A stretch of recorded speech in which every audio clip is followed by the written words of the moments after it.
This special Pacific edition of World News, as we're now learning more about that deadly crash landing in San Francisco and the remarkable portrait of survival now emerging. Passengers escaping a jumbo jet, the charred plane now sitting beside a San Francisco runway.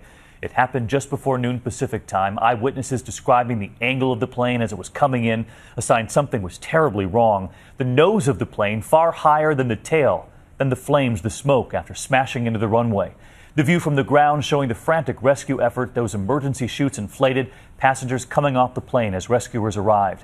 And from above tonight, once the smoke cleared, the images showing what was left. A huge part of the fuselage, the top of the jet, simply gone. Pieces of the wings scattered along the runway, the plane off the runway completely.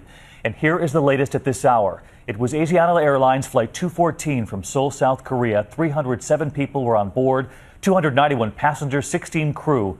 Tonight we have learned 2 people have died, at least 181 taken to the hospital, at least 22 people in critical condition, 1 unaccounted for at this hour. We have team coverage from San Francisco to Washington, where the NTSB is already sending investigators. But we begin with ABC's Cecilia Vega right at the San Francisco airport tonight with incredible images moments after this happened. And Cecilia, were telling me you just spoke with another eyewitness moments ago.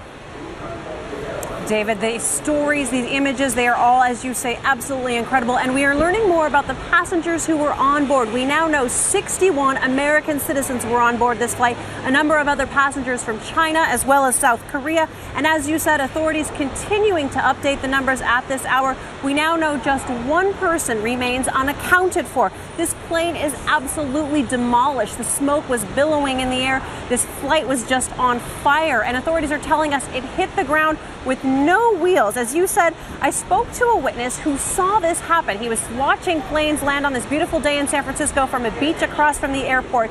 He said he saw the plane's nose dive up. He said it saw it go back down, and then it just smacked into the ground. Take a listen to what he had to say. It seemed like it was trying to take off again. So it was going up, and then it just like fell on the tail section. It smashed down with this thunderous sound, and then it bounced up in its sort of somersault. Now, San Francisco's fire chief just wrapped up a news conference. She is calling what happened here today a tragedy. She said when fire rescue workers raced to that runway when they got this call this afternoon, they ended up doing the rescue themselves because they saw the passengers on those coming out of the plane on their own. It was just a completely chaotic scene that she described. Here's what she had to say. When we had arrived on scene, the chutes had already been deployed, and we observed multiple numbers of people coming down the chutes and actually walking to their safety, which was a good thing. Our crews worked collectively and collaboratively with not only SFPD, but our brothers and sisters in the South Bay, made valiant efforts. We're actually on the plane doing some search and rescue attempts. We have some video from one of the surviving passengers on this flight, and it's really just incredible to see that mound of wreckage just burning on the end of that runway. These passengers were sectioned off in an area of the runway in a field where they just watched it burn as rescue workers raced to help them. Now, we know investigators from the National Transportation Safety Board are on their way out from Washington to San Francisco right now. David, we don't know the cause of this crash yet. What we do know, investigators are telling us, is that this was not terrorism related.